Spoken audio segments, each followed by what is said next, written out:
Welcome back, YouTube. Welcome back, TikTok. Today I have another trade recap for y'all, and I'm gonna break down the confluences, the entrance strategies, and the pretty much mindset around me taking this trade. So let's pretty much get into it. All right, so we have some strong 4-hour liquidity up here.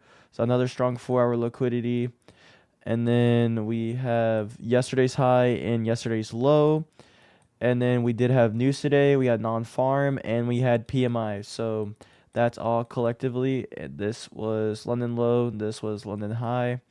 All right. So pretty much we come into London high. We come off of a big, nice push upwards.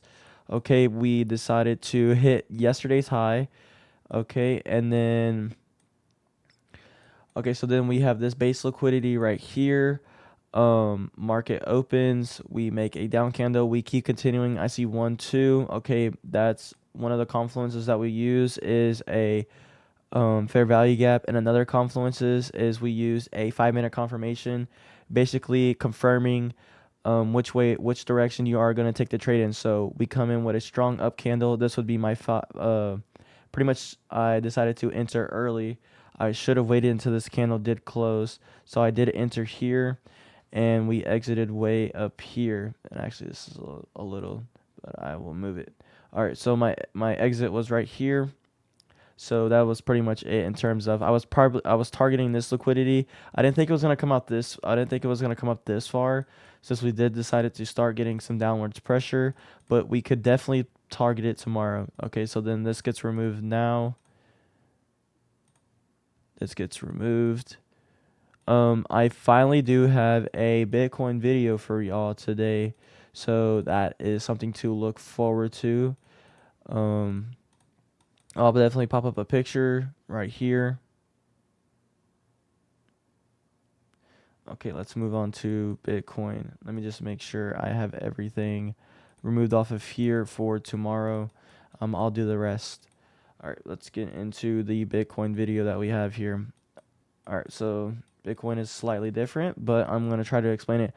Okay, so we did have some strong 4-hour liquidity up here, or blockchain orders, depending on whatever you want to call it. We did have this liquidity that I was targeting, since if you look at it from this point, let me remove this so I can continue. So this one's going to be a slightly harder to explain, but I will try to do my best ability. Okay, so why I had that green line, I know I'm moving it around a lot, but all right. So we had strong liquidity. We did make a really tall wick up here, so I was like, okay, there might be orders. There might be orders laying around in here, and there might be a lot of orders laying around within that box. So I was like, okay. So this did happen over the course. I was watching this. So when did this wick get made? So this wick got made February 26th, as you can look down there on the bottom. Okay, so this wick did get made here. Okay, then we decided to make a strong trend downwards. Okay, so this was also my base down here. So this I was also looking at this. All right, so we had a nice wide range of blockchain orders being placed. As we can see with the trend. Okay, so we are trading with trends here. Okay, so the trend is obviously going down here. Okay, then we started to have another strong sell-off. So I was like, okay. So I was waiting for a reversal here. So reversal happened right here. Reversal happened right here. We started to make another trend here. Okay. So this trend, so we're making lower lows now. So this would be considered a downtrend since we're making a lower low. Okay, so this would be a high and this would be a high. Okay, you see how this is a high, this high is lower than this high up here. Okay, so we're making a lower trend here. Okay, so then we continue to make a lower high now. We're making a lower, the trend is shifting right now, since this low, this high is lower than this low. Okay, and then we come here and we make another high, which is obviously bigger than this one. Okay, so basically this would be pretty much this was pretty much a pattern pretty much that I was trading off of. See, this is what I mean by trends and patterns. you can trade them on Bitcoin way better than you can trade them on um, futures here. So the strategy is a lot different. I like to trade patterns a lot more on Bitcoin than I do on ES. I barely trade patterns on futures, but it is really good to figure out patterns. And obviously it does come with traders experience, but that just comes down to you need to put the work in, and then you just need to, consistently consume good information by watching this YouTube channel and other things. See, I can draw it out here, and then actually, let me draw this a lot better now. Let me try to draw it a lot better so you can probably picture it a little bit more, since this goes here, and then make sure I'm drawing. Okay. Then we make this low and then decides to come up. It's not the greatest pattern, but I mean it is really close. I mean we make a nice high here. So this is pretty much a pattern. It's almost like a zigzag, but I mean you just need to pay attention where orders are being filled. See how okay, let me remove all of this since this is becoming a little much here, but I just wanted to let me just leave this up on here just to if y'all guys want to take a screenshot. Hold on. Let me draw this a little bit better here. All right. So okay, so orders were filled here, orders were filled here, and orders were filled here. Basically, you just need to worry about okay the trend that is moving down here. We have a nice solid trend coming down. I was watching this for a little while, and I just happened to catch this, which was really nice here. I don't think I caught it on this account, but I know this is where I took the trade at. This was definitely where I took the trade at, and I'll definitely show y'all a picture. I did use small. I wasn't trading really heavy here, so I think this is a $1,300 trade if I can remember here. So you just need to memorize the pattern, leaving it up there for a little bit. And I just knew that orders were going to be filled up here, and this was definitely where my take profit was going to be at, since it didn't break this high. None of these come up above here until we get here. So let me remove pretty much all of this, so we can pretty much talk a little bit more about how this trade was able to get done. Okay, so the first thing so let me break it down. First thing would be where orders are being filled. The second thing that you need to pay attention to is basically where the trends were. I would argue this is the most important drawing, this one and this one down here. You just need to be able to establish where trend shifts are going to happen. So that is pretty good. And then obviously none of these came up above, and so we decided to take this trade. So another thing is another common term that is being used is capitulation.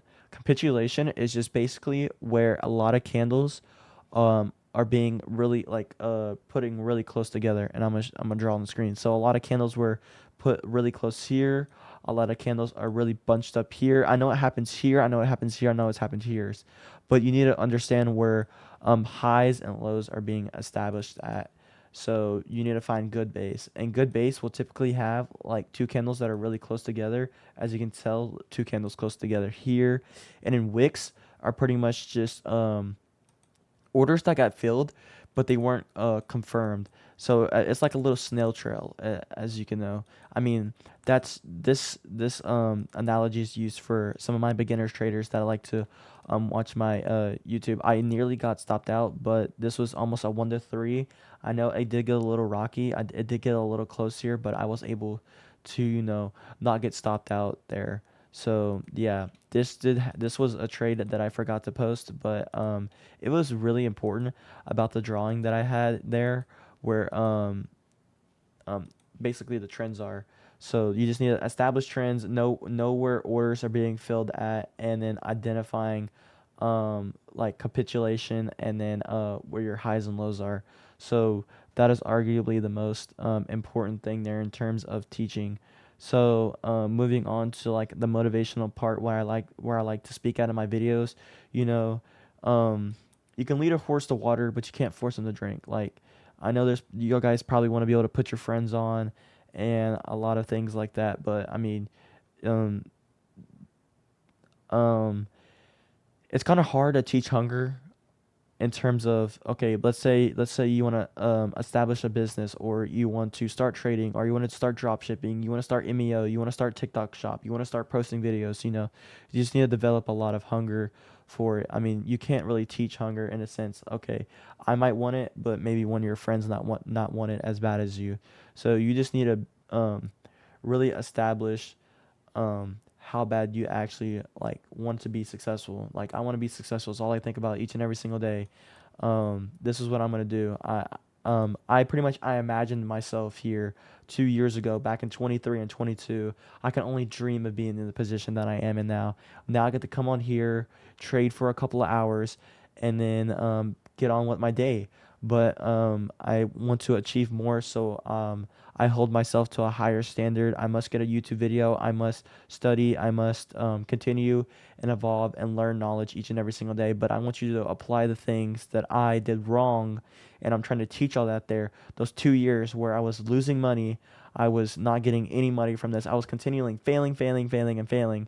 I mean, it's just continuous effort that you need to keep putting in each and every single day. And then, you know, get that 9 to 5 job to be able to support your business on the side. It really does help out. You might get called lame. People might say corny shit at you, but you're just gonna have the grit and the willpower. To be able to push those through those years, 2 years, 3 years, 4 years, 5 years. Heck, it may take 10. But at the end of the day, you need to be able to take all of that grit and all that knowledge and just compile it and then execute on it. I know it sounds um, easy, but it's just really grit and hard work and work ethic that you really need to be able to put into it each and every single day. I know you might scroll on TikTok and you might see everybody saying the same shit every day, but I mean, it's true. It's the honest method, really. I mean, there's no like get rich quick scheme in anything that you do. I mean, yeah, you might get lucky on a meme coin or something, but what's the percentage of doing that? And I know there's obviously a percentage where taking a bet on yourself on entrepreneurship is hard, but you just need to have that willpower. Just bet on yourself. Just bet on yourself. I mean, college is not, the best thing anymore. That's no longer the meta, as a lot of people say, because AI might take your job and stuff like that might happen to you. So I'm willing here to take a bet on myself to be able to make money each and every single day, and to apply value, and hopefully I'm providing enough value for you to be able to keep watching these YouTube videos, keep coming back, because I'm continuously putting in the effort each and every single day to show how good I am at this. So I think that's a good note to leave off on. I just hope that you can develop all the grit, the worth ethic, and just the necessary value that you need to provide each and every single day for yourself to be able to keep doing this and keep providing. So I think that's a good note to leave off on. All right, guys, that's gonna be it for today. Just continuously putting in the worth ethic, and all glory to God that you'll get it. All right, that's gonna be it.